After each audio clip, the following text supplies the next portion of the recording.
Hi friends, నేను మీ సాయి ప్రసన్నని. ఈరోజు మన ఛానల్లో మాఘ పౌర్ణమి అంటే ఏంటి, మాఘ పౌర్ణమి ఈ సంవత్సరం మనకి ఎప్పుడు వచ్చింది, అలాగే మాఘ పౌర్ణమి యొక్క విశిష్టత, మాఘ పౌర్ణమి రోజు మనం పఠించవలసిన స్తోత్రాలు ఏంటి, అలాగే మాఘ పౌర్ణమి రోజు ఇవి దానం చేస్తే దోషాలన్నీ తొలగిపోతాయండి. అవేంటో తెలుసుకుందాము. అంతకంటే ముందుగా మన ఛానల్ని ఎవరైనా ఫస్ట్ టైం చూస్తున్నట్లయితే సబ్స్క్రైబ్ చేసుకోండి. హిందూ శాస్త్రంలో పౌర్ణమికి విశేష ప్రాముఖ్యత ఉంటుంది. మాసాలలో మాఘమాసం అన్ని కార్యాలకు పవిత్రమైనది. మాఘమాసంలో వచ్చే పౌర్ణిమని మాఘ పౌర్ణిమ అంటారు.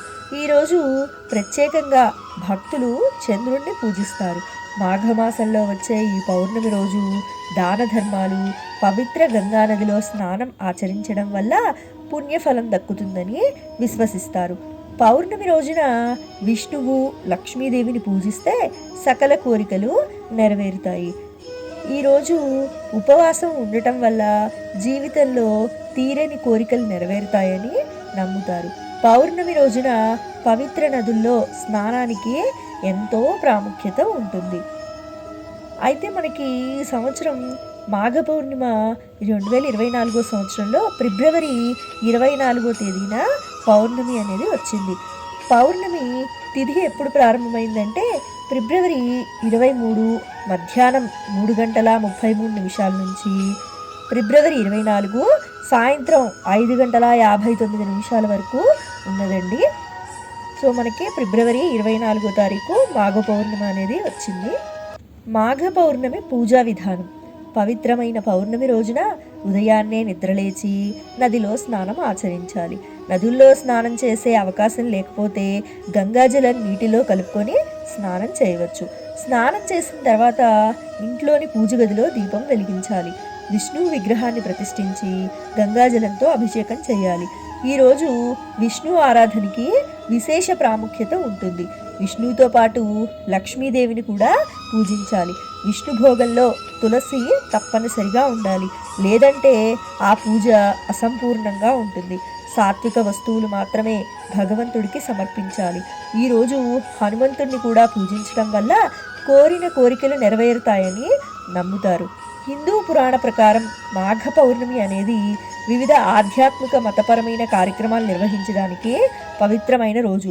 అంటే తమిళనాడులోని కొన్ని ప్రాంతాల్లో మాఘ పౌర్ణమి రోజు ఫ్లోట్ ఫెస్టివల్ని నిర్వహిస్తారు. భక్తులు విష్ణు ఆరాధనతో పాటు ఉపవాసం కూడా ఉంటారు. సాయంత్రం వేళ చంద్రుడికి పూజలు చేస్తారు. చంద్రుడికి అర్ఘ్యం సమర్పించి ఉపవాసం విరమిస్తారు. పూజ చేసే సమయంలో కొందరు సత్యనారాయణ వ్రత కథను చదువుతారు. గాయత్రి మంత్రం లేదా ఓం నమో నారాయణాయ అనే మంత్రాన్ని 108 సార్లు జపిస్తారు.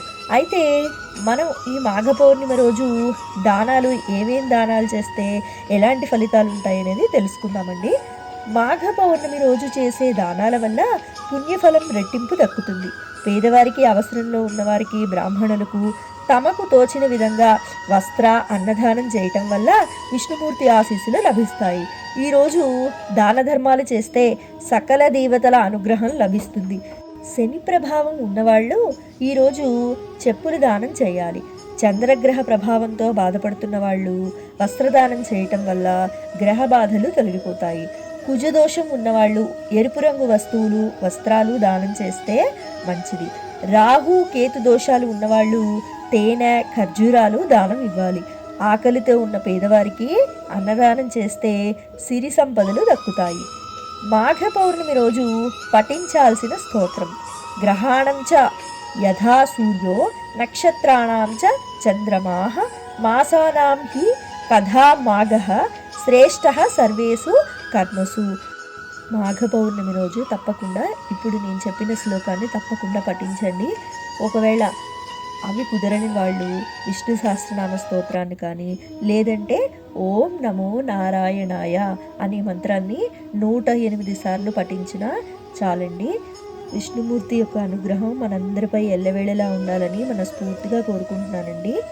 విన్నారు కదండి మాఘ పౌర్ణమి అంటే ఏంటి, మాఘ పౌర్ణమి విశిష్టత, అలాగే మాఘ పౌర్ణమి రోజు ఏ దానాలు చేస్తే ఎటువంటి గ్రహదోష బాధల నుండి విముక్తి కలుగుతుంది అన్న విషయాల గురించి తెలుసుకున్నాం కదండి. అలాగే మాఘ పౌర్ణమి రోజు మనం పఠించవలసిన స్తోత్రాల గురించి కూడా తెలుసుకున్నాం కదా. నా వీడియో మీకు నచ్చిందని అనుకుంటున్నాను. నా వీడియో మీకు నచ్చినట్లయితే లైక్ చేయండి, షేర్ చేయండి. కొత్త వాళ్ళు మన ఛానల్ చూస్తున్నట్లయితే సబ్స్క్రైబ్ చేసుకోండి. సర్వే జనా సుఖినో భవంతు, సర్వే సృజన సుఖినో భవంతు. ధన్యవాదాలు.